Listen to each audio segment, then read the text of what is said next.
Yan mo, pumutik na yung paa mo. 500 yung bayad yan, ha? Walang kuskus ka. Pag may kuskus, 1,000. Oo. Eksakto ka sa spiral. Kaya, ano mo yan ang gagawin dyan ko? Ang talampakan ka naman. May, yung binili kasi hindi po nagamot eh. Oo. Kaya, unang ulan na. Sorry. Oo nga. Kinilaw na nga yung mamaya yung pa ako. Kasi may suka eh.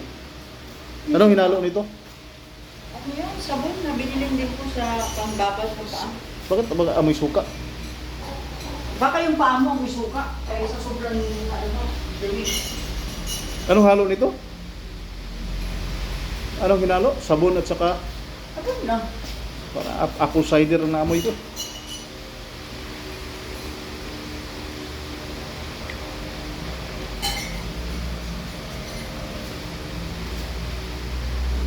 Kutso.